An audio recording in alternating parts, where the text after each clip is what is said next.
Hi there YouTube, it's me Gemma at A Story and a Song. I hope to bring to you today a book haul for April. Now I have quite a few books in the haul for April because it was my birthday and I got some vouchers and spent all of them on books. So I've got quite a few to get through, so we'll just get stuck in. First of all, we have Queens of NS Lear by Tessa Grafton.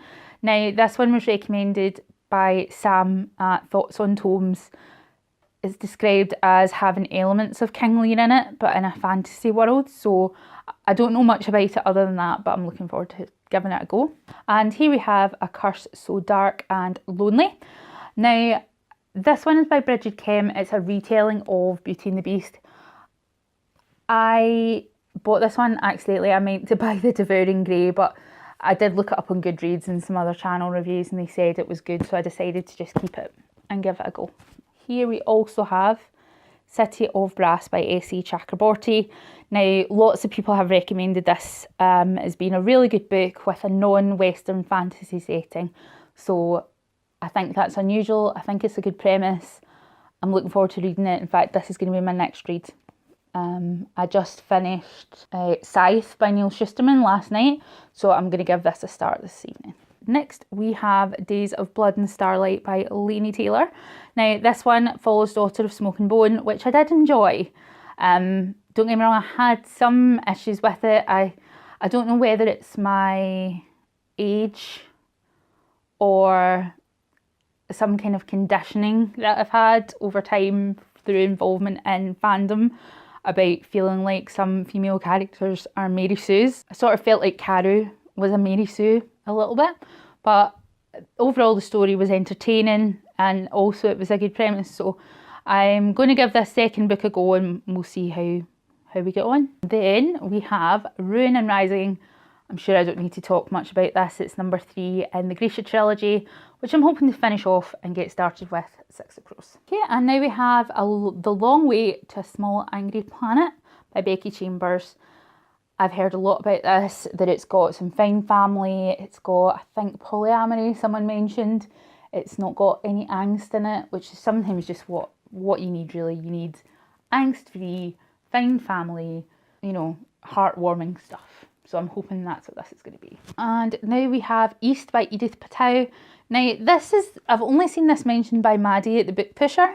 And she mentioned a trope that I really like, which is a sort of Eros and Psyche sort of trope.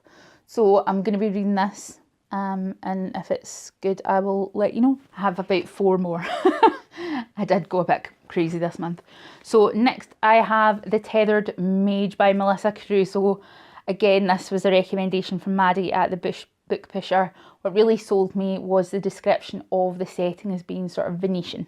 So I'm looking, I don't really know much else, but I'll let you know. Then we have Into the Hazelwood. Now this one is by Melissa Albert. I've heard mixed reviews, especially about a sort of tone change in the middle of the book. I don't know much about it other than that, but again, I'll let you know what I think. Any book that I rate, I'll put my rating in on Goodreads, and my Goodreads is linked below. I lied, I've got another 3. So I have The Duchess Deal by Tessa Dare.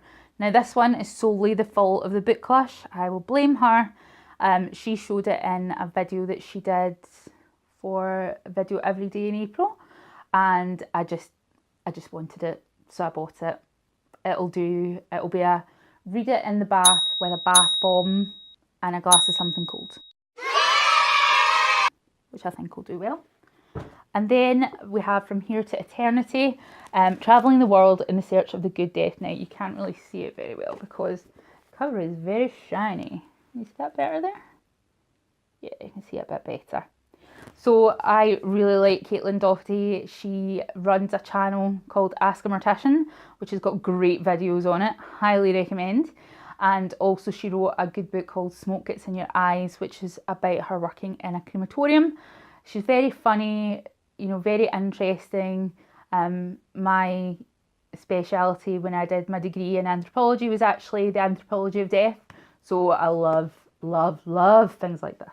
No, this is it. This is the last one. Is Vicious by V.E. Schwab. Now, I've never read V.E. Schwab before. In fact, I'd never heard of her before Booktube, so, but I hear this one's really good. I'm going to give it a go, and hopefully I'll find a new author that I really like. So that is all the books that I have bought in April. There's a couple that I haven't shown here. I did buy Scythe by Neil Shusterman, which I've read and now lent to someone else. And I have a copy of Thunderhead on its way from Amazon. So I would love recommendations as always. You know, I think you're probably going to get a good idea of my taste based on the books that I've hauled. And I'll see you in the next video. Take care. Bye bye.